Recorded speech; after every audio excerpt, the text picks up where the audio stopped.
सबसे पहले नमस्कार जी, बहुत बहुत स्वागत आपका मेरे चैनल पर। तो वीडियो शुरू करने से पहले मैं आपको बता दूं कि यह वीडियो आपके लिए बहुत ही इंटरेस्टिंग और उत्साह वाला है, क्योंकि मैंने इसमें दो कहानियों के माध्यम से आपको यह बताने की कोशिश की है कि लोग किस तरह से जीते हैं। तो चलिए करते हैं अपनी वीडियो शुरू। मनुष्य जैसी सोच रखता है उसे यह सृष्टि वैसी ही दिखाई देती है। सकारात्मक सोच रखने वाला व्यक्ति को सारी सृष्टि बहुत ही खूबसूरत और मनमोहक प्रतीत होती है। हर ओर अच्छाई देखने के कारण वह हर परिस्थिति में शांत और प्रसन्न रहता है। वह अपने चारों ओर के वातावरण को अपनी सकारात्मक सोच से महकता है। उसके पास आने वाला हर व्यक्ति अपने कष्टों को भूलकर प्रसन्नता से भर जाता है। इसके विपरीत नकारात्मक सोच वाला व्यक्ति अच्छाई में भी बुराई ढूंढ लेता है और हमेशा कल्पता रहता है। उसे अपनी इस सोच के कारण दो पल का भी सुकून जीवन में नहीं मिल पाता।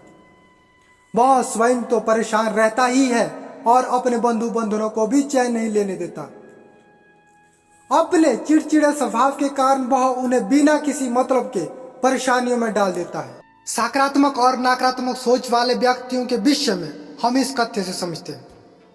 किसी ऋषि के दो शिष्य थे। उनमें से एक शिष्य की सकारात्मक सोच थी। वह हमेशा दूसरों की भलाई के बारे में सोचता था, और दूसरा नकारात्मक सोच रखता था और स्वभाव से बहुत क्रोधी था।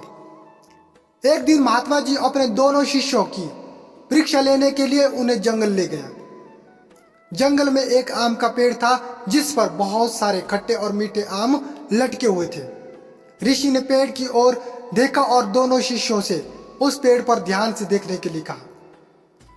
तब उन्होंने पहले शिष्य से पूछा कि तुम्हें क्या दिखाई देता है।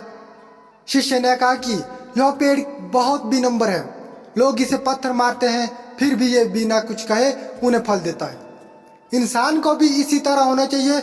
जीवन में कितनी भी परेशानियां क्यों ना हो, विनम्रता और त्याग की भावना नहीं छोड़नी चाहिए। फिर उन्होंने दूसरे शिष्य से पूछा कि तुम क्या देखते हो। उसने क्रोधित हुए कहा कि यह पेड़ बहुत धूर्त है, बिना पत्थर मारे यह कभी फल नहीं देता। यदि इससे फल लेने हैं तो इसे मानना ही पड़ेगा। इसी तरह मनुष्य को भी अपने मतलब की चीजें दूसरों से छीन कर ही लेनी चाहिए। गुरुजी हंसते हुए पहले शिष्य की प्रशंसा की और दूसरे शिष्य से भी उससे सीख लेने के लिए कहा। सकारात्मक सोच हमारे जीवन पर बहुत गहरा प्रभाव डालती है। नकारात्मक सोच के व्यक्ति सदा अच्छी चीजों में भी बुराई ढूंढते हैं। इसी बात को पुष्ट करने के लिए हम गुलाब के फूल को देखते हैं। गुलाब के फूल को कांटों से घिरा हुआ देखते ही वह नकारात्मक सोच वाला व्यक्ति कहेगा कि इस फूल की इतनी खूबसूरती का क्या फायदा, इतना सुंदर होकर भी यह कांटों से घिरा हुआ है। जो भी इस फूल को तोड़ने का यत्न करेगा उसे ये दुष्ट कांटे उसे लहूलुहान कर देंगे। इसके विपरीत उसी ही फूल को देखकर सकारात्मक सोच वाला व्यक्ति कहेगा कि वाह, यह फूल प्रकृति की कितनी सुंदर रचना है, जो इतने कांटों के बीच में भी सुरक्षित खिला हुआ है और सबका मन मोह रहा है और चारों ओर अपनी सुगंध फैला रहा है।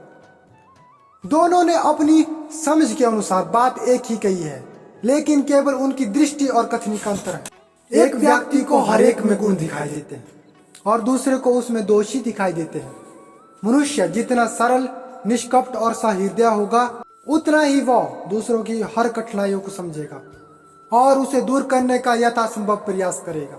परंतु कठोर हृदय, निर्मम और छिद्रभेदी व्यक्ति दूसरों की कमियों को ढूंढकर उनका उपहास करेगा। वह भूल जाता है कि उसके भीतर कमियों का भंडार है। दूसरों की कमियों अथवा गलतियों को अनदेखा करके सदा सकारात्मक सोच रखनी चाहिए। ऐसे व्यक्ति के चेहरे पर एक अलग तरह की चमक होती है। नकारात्मक सोच वाले व्यक्ति हमेशा मुरझाए रहते हैं। तो कैसी लगी आपको मेरी वीडियो? प्लीज करके कमेंट में मुझे जरूर बताएं कि मेरी वीडियो आपको कैसी लगी और चैनल को सब्सक्राइब करना ना भूलें। जय हिंद, जय भारत।